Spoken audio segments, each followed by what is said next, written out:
Here's 3 things I wish I knew about debt before ending up in a negative 6-figure net worth. My name is Gaby Rincon. I'm a money coach and financial strategist. I specialize in working with the first-gen BIPOC community and empowering them to live money stress-free. Welcome back to our big series for the month, Debt-Free Dreams, where we're talking about really important tips that not only I wish I knew, but everybody should know before we take on debt, okay? Number 1, being able to calculate or understanding the cost of the debt overall versus the initial debt taken on. So we know that the interest is what we are charged for borrowing that debt, aka what the lender is making off of us for having borrowed that money.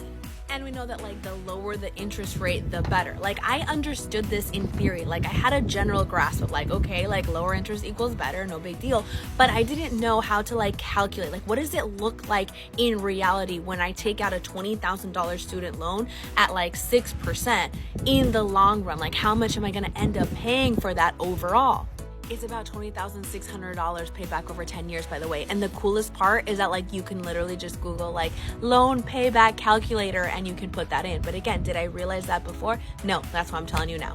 Number 2, my projected debt to income ratio, payment in terms of the month to month. So okay, I am going to be projected to be making, I don't know, easy numbers, $5,000 a month, but I'm going to be paying back, I don't know, $800 in student loans. What does that ratio look like when I think about my rent and my other necessary bills, my eating out, my groceries, etc.? What will that actually do? What is a healthy ratio?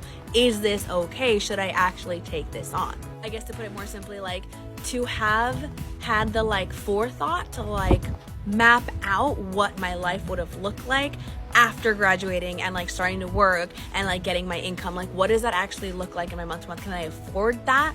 And also do I want to afford that? AKA I probably could stretch myself and do that, but is that a life that is aligned to what I want to actually be living, if that makes sense? And number 3, what is the financial implication of taking on this debt? And I don't mean okay, well, you're going to have more debt. I mean what is it going to bring me? Is it going to lead to a higher income or better career opportunities? Or is it going to lead to me being able to purchase an asset, a home loan, something like that?